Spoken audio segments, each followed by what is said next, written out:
मैं पिछले 9 तारीख से मैं जो भी खा रही हूँ, जो भी पी रही हूँ, सब उल्टी हो जा रहा है। मेरे घर वाले परेशान हैं।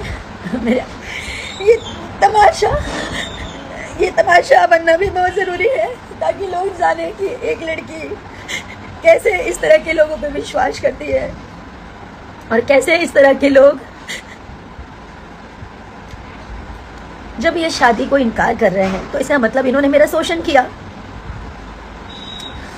मैं बताती हूँ, मैं नहीं बताना चाहती थी, मैं पूरी बात तो बताऊंगी आपको। पहले तो मैं मोहलत देती हूँ, आप लोग समझाइए, आप जनता पब्लिक सब लोग जानने के बाद समझाइए कि मुझे केस तक ना पहुँचना पड़े, कोर्ट तक ना पहुँचना पड़े। मैं उनकी बीवी हूँ, इस चीज़ को वो स्वीकारें, नहीं तो मुझे एविडेंस के साथ कोर्ट तक जाना पड़ेगा, उनके पूरे परिवार को आना पड़ेगा। 2 साल पहले हम लोग की शादी हुई 14 जुलाई 2023 में। उनके घर में ही शादी किया, कहीं मंदिर में, मस्जिद में, कहीं नहीं। उन्होंने छुपा के किया। छुपा के इसलिए किया क्योंकि उनका कहना ये था कि हम लोग हमें पहचानते हैं, हमारा मार्केट में फेस है, अगर कोई जान जाएगा तो लोगों का क्रेज़ घट जाएगा। मैं तो, मेरा ईमान सच्चा था, मेरा मन सच्चा था, तो मैं उनकी बातों में आ गई। उन्होंने जैसा कहा, घर में छुप के मेरे साथ शादी किया, मंगलसूत्र पहनाया, मांग में सिंदूर भरा।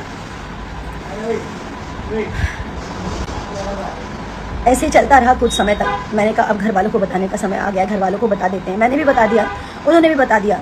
उनकी मम्मी से बात हुई, उनकी मम्मी ने बोला कि बेटा दम साथ के रहा 2 साल, जेगा तू लोग शादी कर ले बड़ा, समाज में लोग थू थू करी, 2 साल छुपा लाई और 2 साल के अंदर अंदर तोहनी के निकाह चाहे कोर्ट मैरिज हमने लोग करा दे। हम मतलब अभी जैसे आप लोग काम कर रहे हो, आप लोग करते रहो, ऐसा उन्होंने बोला। उनका कहने का मतलब ये था कि शादी या निकाह करवा देंगे।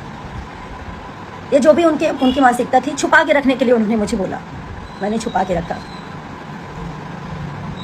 कि सही बात है, हम लोगों ने जिस प्रकार शादी की है इसको कोई स्वीकारेगा नहीं, इस चीज़ को मार्केट में कोई एक्सेप्ट नहीं करेगा कि घर में ही मंगलसूत्र पहना लिया, घर में ही सिंदूर डाल दिया। हम लोग साथ में 2.5 साल से मियाँ बीबी की तरह रह रहे हैं, घर पे रह रही, उनके घर पे 6 महीने लगातार अभी रही हूँ मैं। उसके बाद ये भी हमारी वेलकम टू की पिक्चर कंप्लीट हुई है। जब उनकी माँ ने बोला कि चुपचाप रहने के लिए, छुपा के रखने के लिए, तो मैंने छुपा लिया कि ठीक है, आज नहीं तो कल ये लोग ईमानदार हैं, सच्चे हैं। हर मुसलमान और चाहे हर हिंदू, चाहे कोई भी हो, ख़राब नहीं होता। मैं ये हिंदू मुसलमान नहीं मानती हूँ, नहीं मानती थी, ना मानती हूँ। कुछ समय के बाद इनके पिताजी बोलते हैं कि घर में ऐसे कितना दिन बिना शादी के आप लोग रहोगे, तो आप लोग एक काम करो, कोर्ट मैरिज कर लो, जहाँ से करना है, मुंबई से करना है, मुजफ्फरपुर से करना है, भागलपुर से करना है, जहाँ से करना है आप लोग कोर्ट मैरिज कर लो। 100 लोग हम इकट्ठा करेंगे, 100 लोग आप अपनी तरफ से मम्मी पापा को बोल देना। तो मैं राजी भी हो गई, लेकिन मेरा जी का कहना ये था कि हम अगर पब्लिक कर देंगे, फिर से वही बात कि हम लोग का क्रेज़ कम हो जाएगा। तो मैंने मेरा जी का फिर से बात माना। मैंने कहा ठीक है, अब हम लोग शादी कर लेंगे, लेकिन इसको हाइड रखेंगे। आप कह रहे हैं कि हम लोग कोर्ट मैरिज कर लेंगे, लेकिन इसको हाइड रखेंगे। बोले ठीक है, आप अपने पापा को बोल दीजिए अगस्त में हम शादी करेंगे, कोर्ट मैरिज। तो मैंने अपने पिताजी से बोला।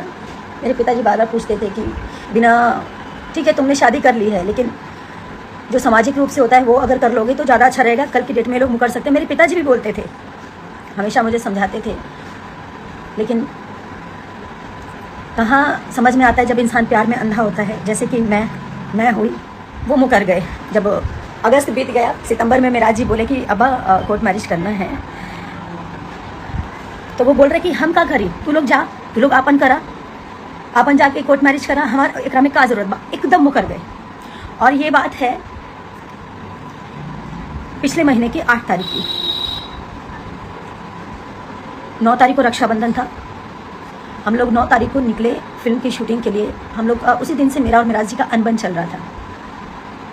अब मतलब उन्होंने एकदम से इनकार कर दिया, तो मेरे मन में उल्टी सीधी बातें चलने लगी कि ये सब क्या हो रहा है, क्या हो रहा है, कहीं मिराज जी मुझे छोड़ तो नहीं देंगे। यही सब उल्टी सीधी बातें मेरे मन में चलने लगी। उसी बात को लेकर मेरे में मिराज जी में काफ़ी बहसा बहसी हुई। पिक्चर के दूसरे दिन खूब लड़ाई हुई। रात के 12 साढ़े 12 बजे हम लोग का पैकअप हुआ था। 1 बजे रात को मैंने कॉल किया इनके अब्बा को और मैं बोली मेरे पिताजी को जवाब दे दीजिए आप, वो पूछ रहे हैं। मैं बोल नहीं पा रही हूँ। तो इनके पिताजी और इनकी मम्मी दोनों मिलकर मेरे मम्मी पापा को गाली देने लग गए, गंदा गंदा उल्टा सीधा। मुझे बर्दाश्त नहीं हुआ, मैंने भी गाली गलौज किया, जो सच्चाई है। एक तो आपने झूठ बोला, एक तो आपने गलती की, एक तो आपके बेटे ने शादी करके आप लोगों ने मुझे छुपा के रखने बोला। मैंने सब कुछ किया, उसके बाद आप लोग होकर गए और ऊपर से मेरे माता पिता को गाली दे रहे थे। मेरे माँ बाप की कोई गलती नहीं थी, बस इतनी गलती थी कि वो एक बेटी के बाप है, एक उस बेटी के बाप है जो इन चालाक लोगों को समझ नहीं पाए कभी कि ये लोग मेरा मिसयूज कर रहे थे। इन्होंने साहिबगंज में 1.5 करोड़ का कोई जमीन खरीदा है, घर खरीदा है बना बनाया, उसमें पैसे कम पड़ रहे थे। ललन राय कोई है, ललन राय जी को मैंने अपने अकाउंट से मेरे ख्याल से 5 साढ़े 5 लाख के आसपास मैंने भेजा।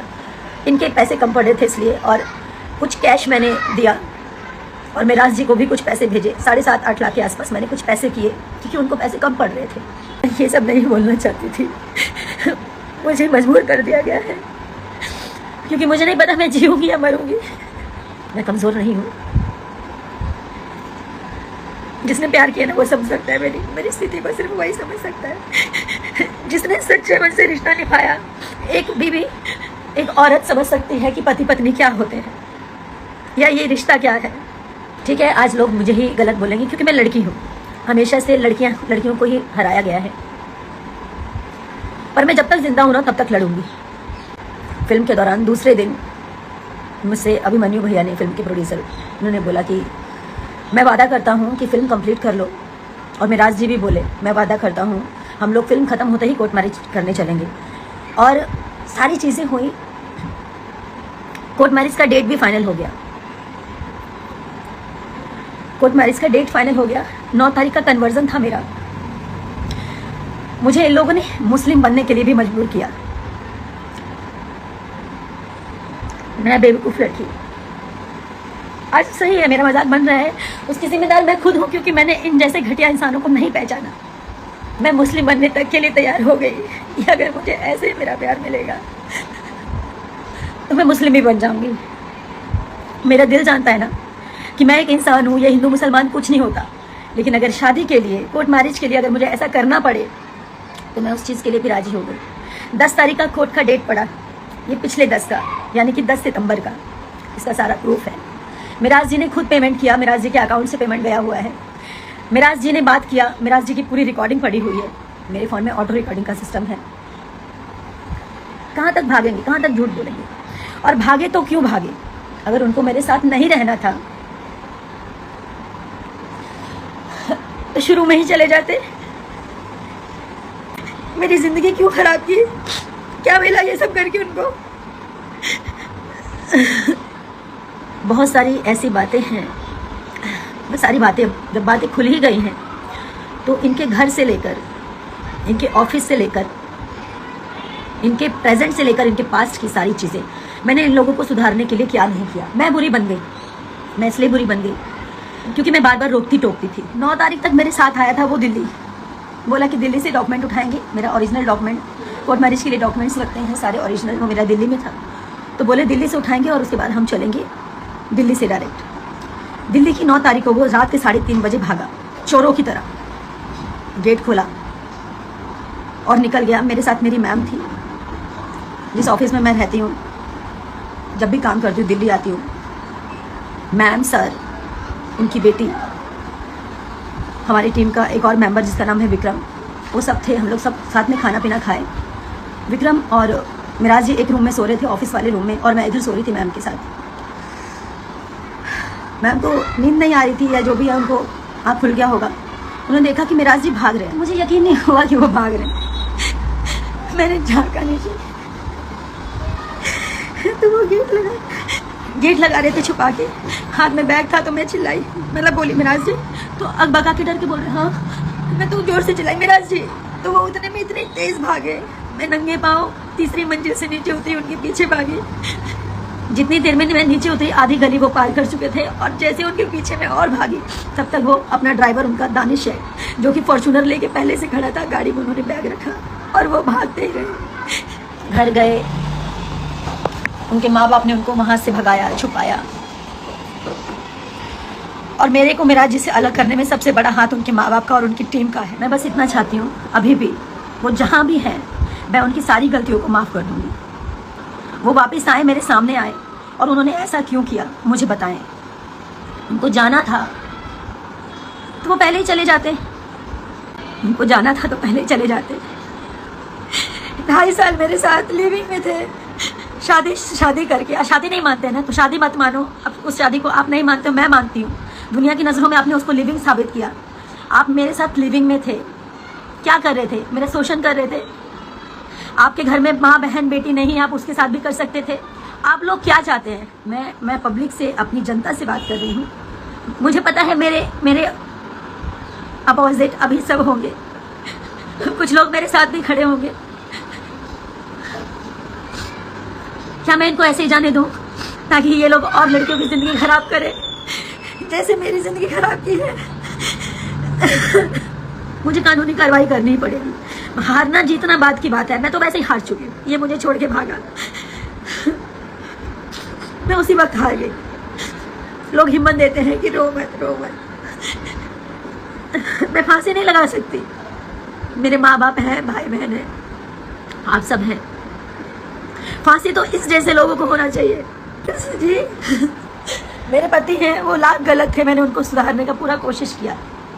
नहीं बोलना चाहिए, मैं सारी वीडियोस भी पोस्ट करूंगी सबूत के साथ। मेरे से पहले मेरे जीवन में क्या था नहीं था सब जानते हैं, मीडिया जानती है, आप लोग भी जानते हैं। मैंने मिराज जी से कभी कुछ नहीं छुपाया।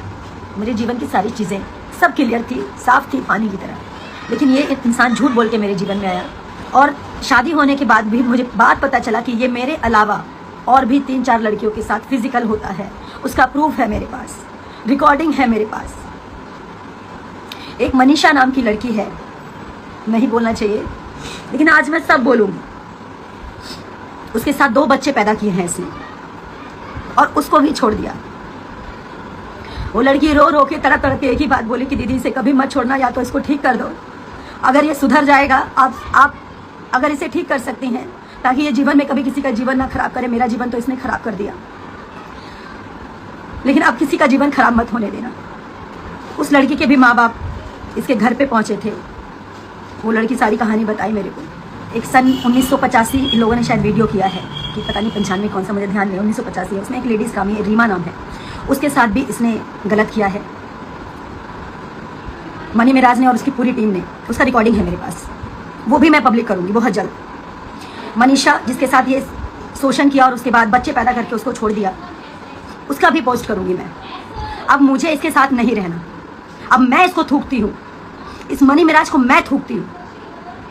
इसने मेरी ज़िंदगी ख़राब की है, मेरे साथ और लड़कियों की जीवन ख़राब किया, और ये सोच रहा था कि ये चुप हो जाएगी, इसको चुप कर देंगे। मुझे मारने की धमकी दी है इनके परिवार वालों ने कि मरवा देंगे, इसको ट्रक से कुचलवा देंगे। शशि ने धमकी दिया है ट्रक से कुचलवाने का। इसको कहीं भी कैसे भी करके मुझे मारने का प्लानिंग मनी मिराज के पूरे परिवार का है। मेरी मौत का जिम्मेदार, मुझे कुछ भी होगा इसका पूरा परिवार, पूरी टीम और मनी मिराज होगा। और मुझे पता है कि ये लोग मेरे को मरवाने का हर प्रयास करेंगे, क्योंकि इन लोगों की सच्चाई सामने आ चुकी है।